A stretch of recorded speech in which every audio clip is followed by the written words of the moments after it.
Terza puntata di questo ciclo di Fede perché no, siamo in compagnia di Don Ettore Malnati che saluto. Buonasera Don Ettore. I nostri cari spettatori. Allora Don Ettore, torniamo in questa puntata su una figura che diciamo è centrale in periodo di Avvento, che è quella di Giovanni Battista. Bene. Che figura è?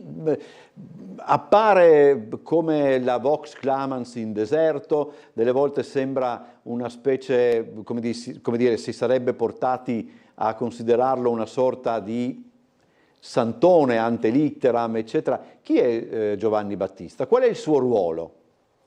Giovanni Battista, come appunto viene detto anche nei Vangeli, potrebbe essere anche scambiato come Elia, colui che prepara la via al Signore. È il precursore, colui che prepara il popolo di Israele a saper riconoscere tra i propri personaggi il futuro Messia.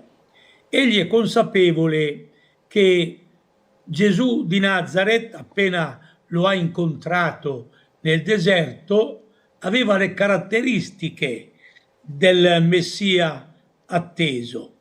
E quando poi lui c'è la teofania, no? Egli intravede in Gesù l'agnello che toglie i peccati del mondo, cioè dunque il Redentore. Poi prepara il popolo a una vita di fede, però concreta, interiore, dunque la preghiera, la penitenza, l'abbandono di certe, diciamo, consuetudini che portavano il popolo lontano dalla propria identità di popolo di Dio.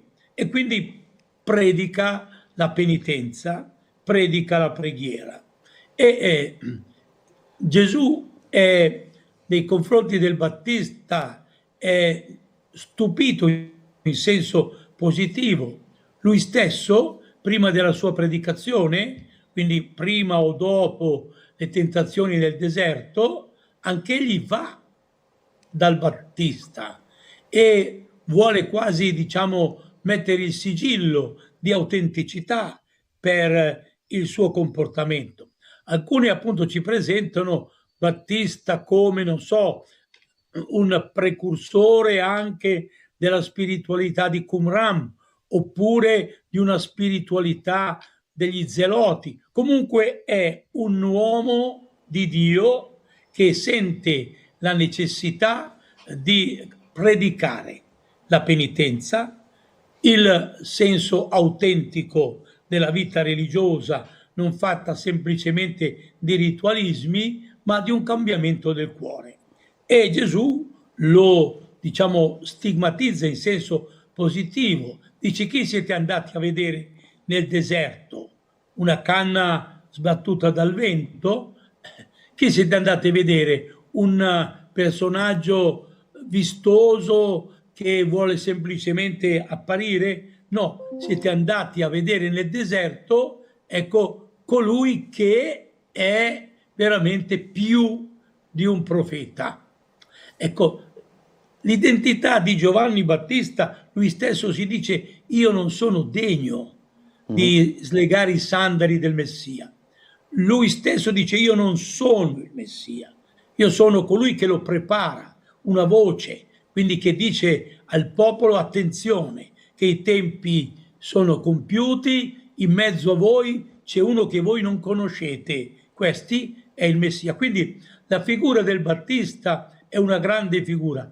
Ad esempio i Longobardi, per esempio la regina Teodolinda e tutti i Longobardi, erano molto devoti del Battista. Tanto c'è appunto nel popolo dei Longobardi questa grande devozione nei confronti della figura del Battista, che potrebbe essere anche, diciamo, recepita come la dimensione dello stile del credente, del cristiano, della Chiesa, che nel mondo è voce di Cristo, oltre che a essere, come dice Sant'Agostino, noi siamo Cristo. Però è questa voce che prepara l'umanità a incontrarlo anche nel suo secondo avvento glorioso alla fine dei tempi, ma anche nell'avvento, diciamo, significativo, quando nella proclamazione dell'annuncio le persone si mettono a disposizione di una conversione del cuore e entrano nella vita cristiana attraverso la fede e il battesimo. Don Ettore, grazie, ci vediamo la prossima settimana. Anche la prossima settimana parleremo di un personaggio non da poco. Va bene. Grazie anche ai Buona settimana a tutti. Ci vediamo tra 7 giorni.